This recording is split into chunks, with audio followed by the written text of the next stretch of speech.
We're Ellie and Luke. 3 years ago, we bought an abandoned homestead in North Idaho with the simple goal of transforming it into a self-sufficient getaway.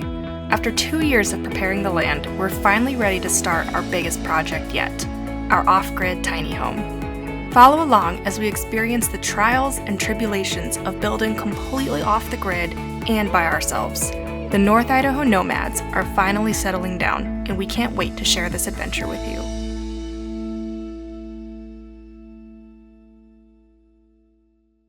Today's video brought to you by Oops. We've been working on our tiny home in the mountains by ourselves all summer and fall. The latest updates we've done have been to finish the sheathing of the walls, and last video, Luke had several dump trucks of rock brought in to help level our road. Today, we're finally starting one of the most important stages of the build. We're putting the roof on. Okay, we're back. It was a really hot, sunny day, but now the clouds are kind of rolling in. But nice while it lasted. Still a nice fall day. And so today, what are we working on? Get this covered so I can stop buying tarps. We're on tarp number 4. Gosh, Daddy got a little happy with the nail gun yesterday. I could say you nailed it. Bazing. So yesterday we finished the exterior sheathing, which is really exciting. And so today we get to move on to, I don't know the actual title, we're not technically roofing. Yeah, it's part of roofing. Okay. Today we get to do the first step of roofing. Yes, we're going to try to get 4x8 sheets of OSB on top of our roof. Just the two of us. Just the two of us. Do you want to address the lines in, lines out? Laces out! Yeah, wait, what's that from? Finkel and Einhorn. What's that from? Ace Ventura, come on, woman. It's been a long time since American I've seen that. classic.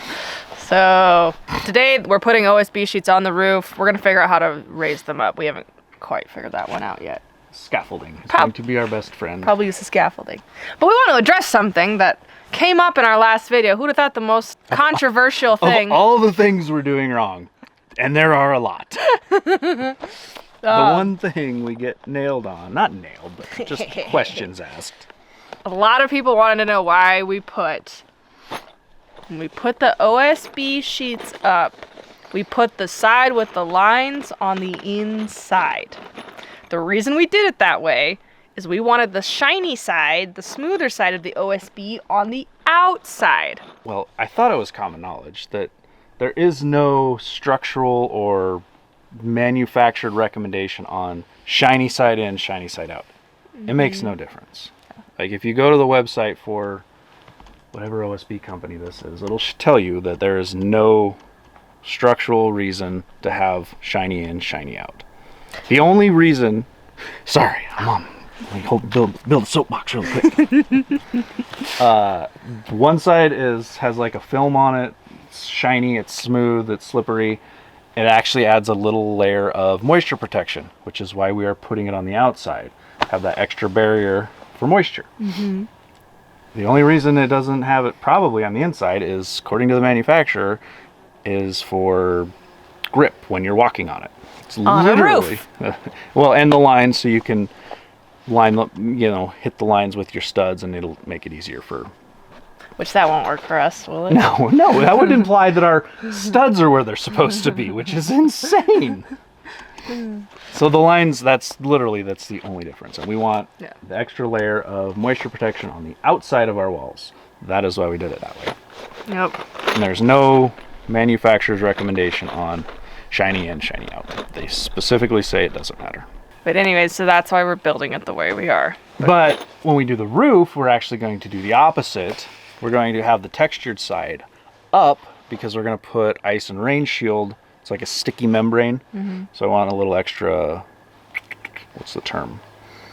Protection? No, just texture for that to stick to. I don't want to put sticky next to on the smooth side because I don't think it'll grip as well. So we're going to flip it on the roof to have the textured side up. Yep. So the ice and rain shield sticks better. Yep. So how many sheets of OSB did we bring for the roof? We've got 10 total. Are we gonna try to get all 10 up today? No. If we can get the first row, then I think I can get the rest by myself. Okay. Maybe. We shall see. Well, you heard him, folks. That's what we're doing today. Wish us luck.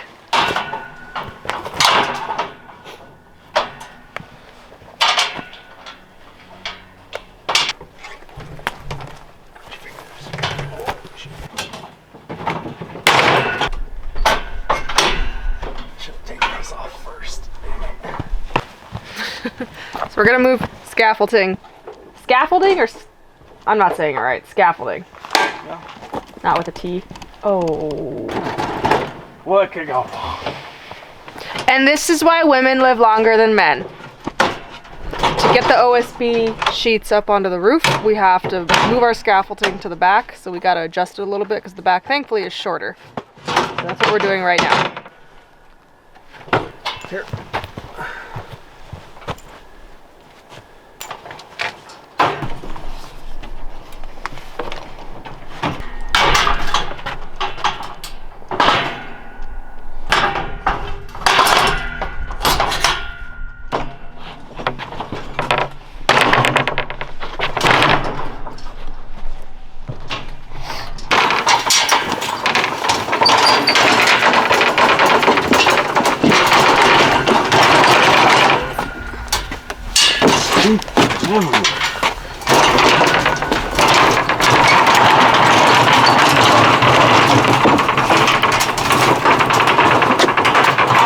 Okay, so change of plan. We're gonna, ooh, my hairs. We're gonna use the scaffolding to raise the OSB up onto the roof, but we don't need the second story. We're taking it down. You tuck this out of the way. Just go against the house. What? Are you gonna put that top piece on? Yeah. They're uneven. What do you mean? This is lower than this one.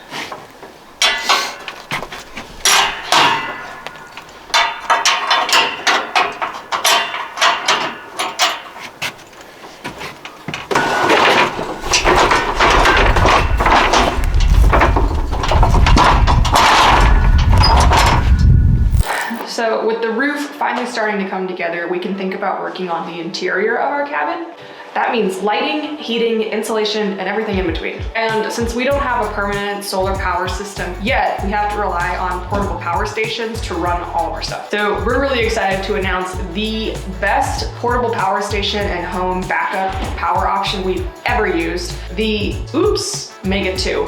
You might have heard of this company. You've maybe seen them all over your social media feed lately. This company is totally taking the portable power station world by storm, and for good reason. So we've been testing it out and we've really been blown away by how impressive this unit is. So it is 2,500 watts and 2,048 watt hours, making it the biggest home backup system we've ever used on this channel. It's got 15 outlets for all your devices, and probably the best part about this, it uses the brand new Life PO4 batteries. And you might have heard these, they're starting to become really popular. So Life PO4 batteries are the next big thing in off-grid power, and for good reason. This new type of battery is expected to last for 3,500 charge cycles before any degradation happens. On top of that, these batteries are expected to have a life expectancy of at least 10 years. That is a lot more than a lot of other options on the market today. So the Mega 2 also has the fastest charging speed we've ever experienced, and I'm not even kidding. You basically have 3 options with this. If you were to charge it using AC power,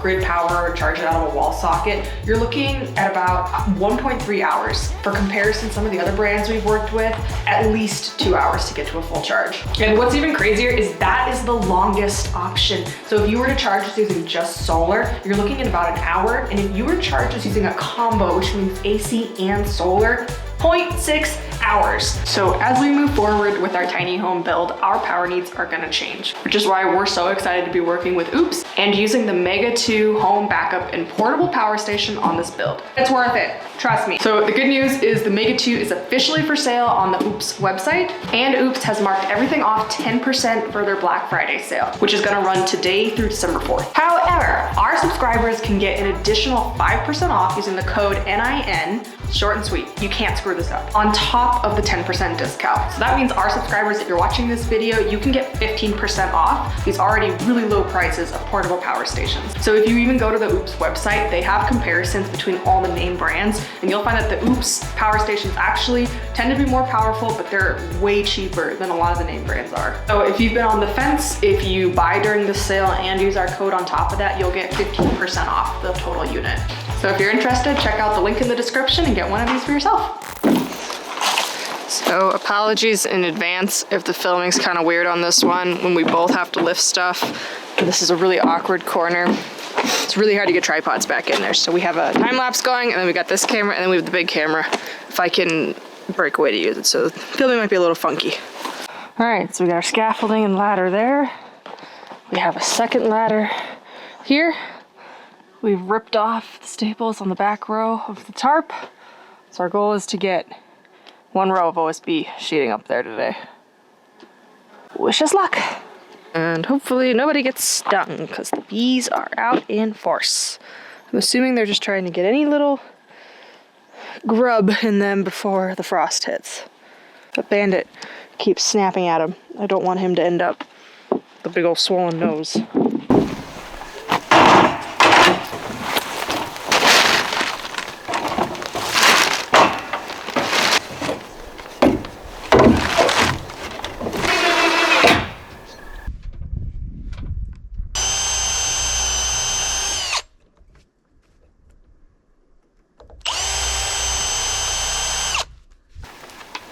Good.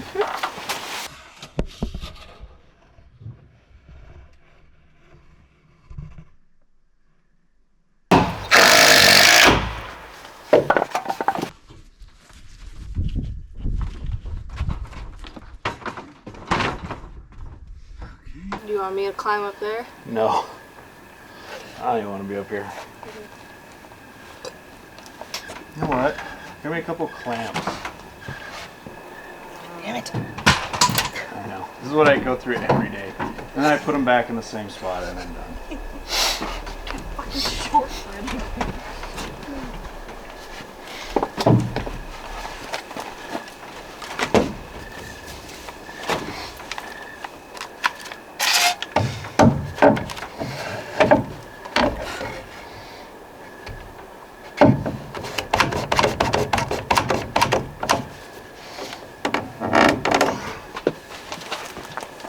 And don't eat any bees.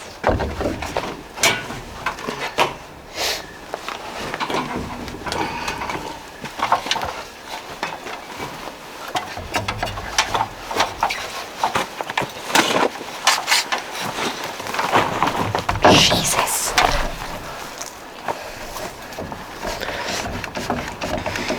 Okay, so Luke put up 3 little scrap pieces of wood to kind of brace the OSB.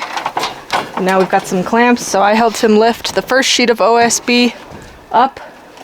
Oh boy, now he's gonna try to slide it onto the roof. Okay, stand back. I'm over here.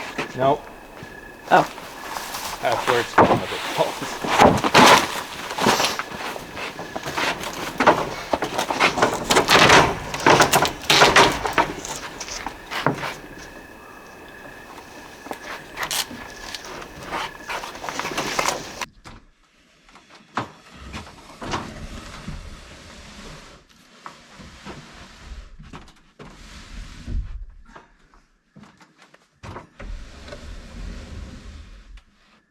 So, Luke got the first sheet up.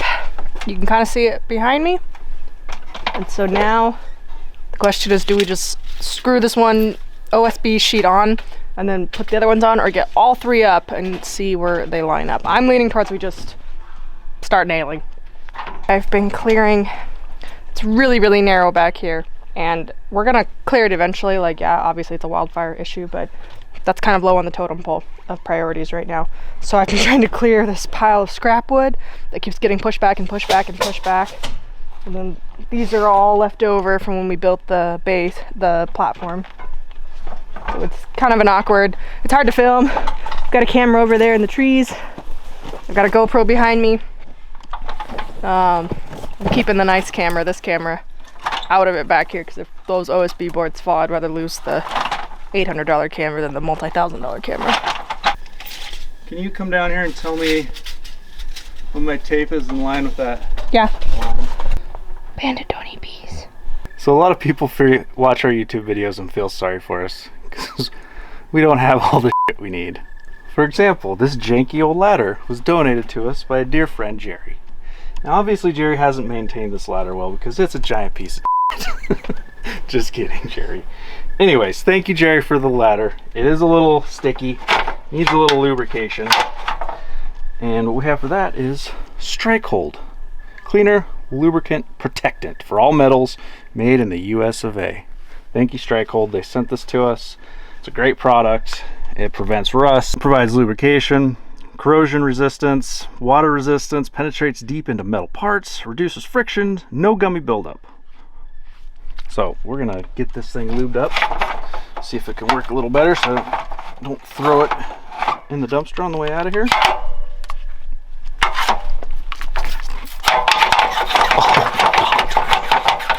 What? Don't do it. Fine. Why don't we have any fun?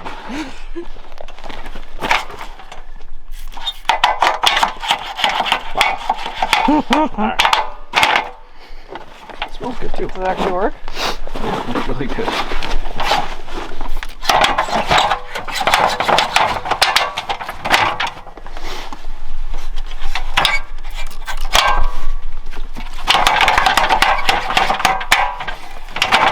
Like a dream.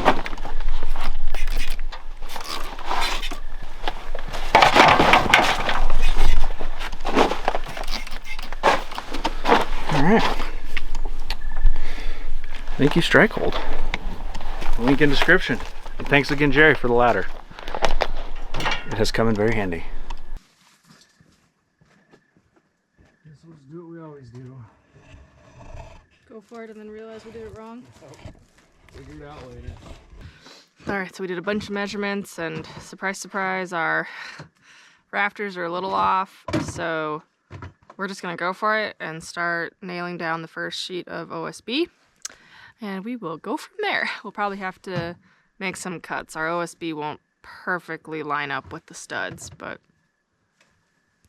what has lined up? Okay, you coming up here?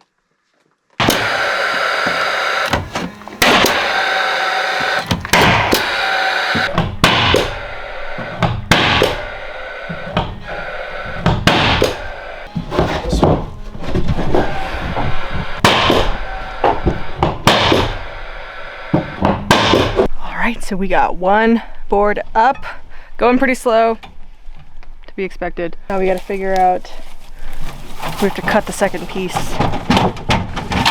to make it line up with our studs.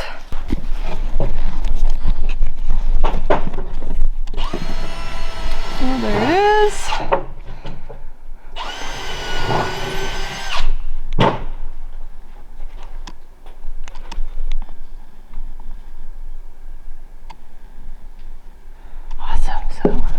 One down, like 12 to go.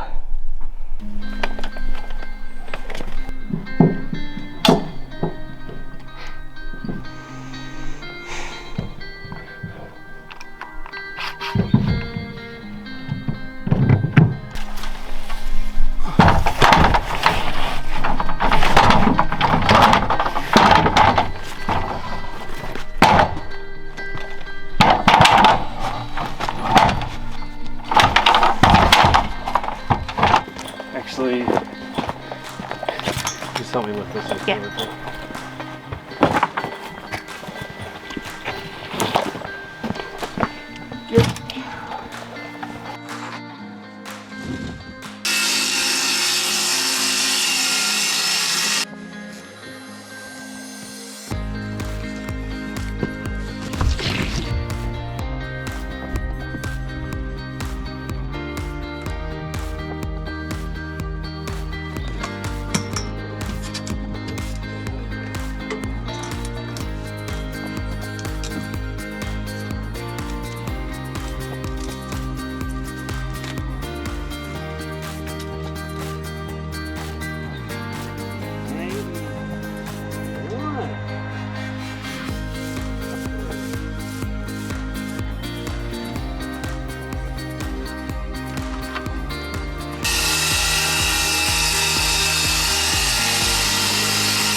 Can I get some cover-offs, babe?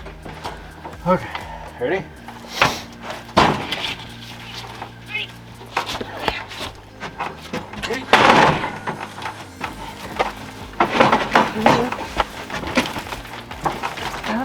Bandit.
So what I was doing there with this thing is I was holding it up so Luke could see where the stud was, so he could use the nail gun and make sure the nails were going into the stud.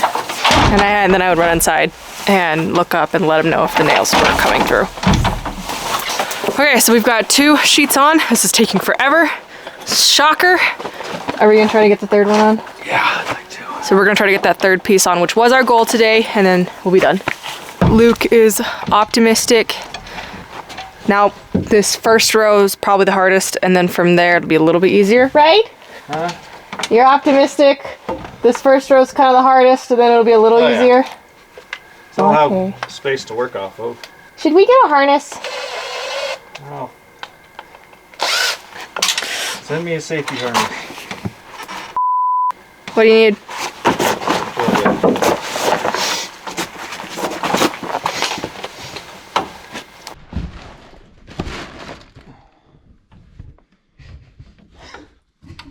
Ooh, it looks like the tide coming in. What do you mean? Oh. Well, I mean, I don't know how to fix that with these fucking crooked ass beams. Well, the metal's gonna kind of hide that, right? Oh yeah. Yeah. Well,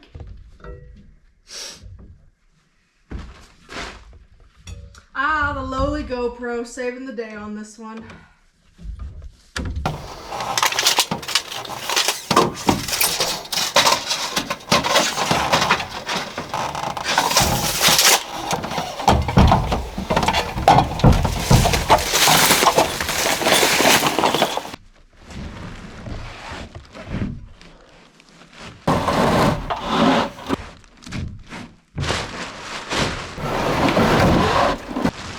Bandit, come.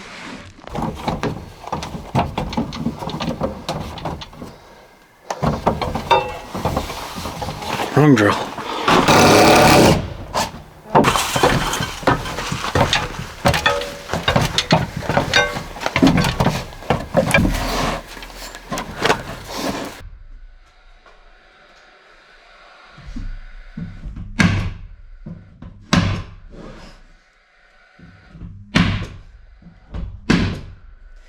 There's a stink bug in here.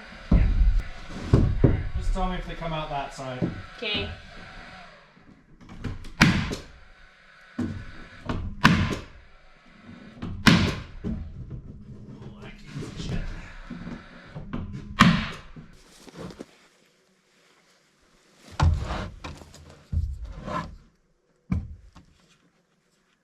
Yeah? Mm-hmm.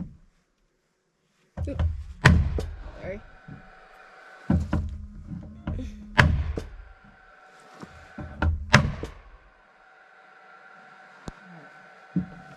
Something's got to be off.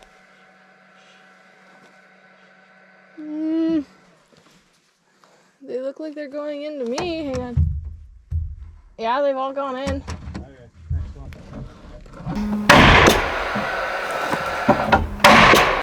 Is this the next one? Yeah.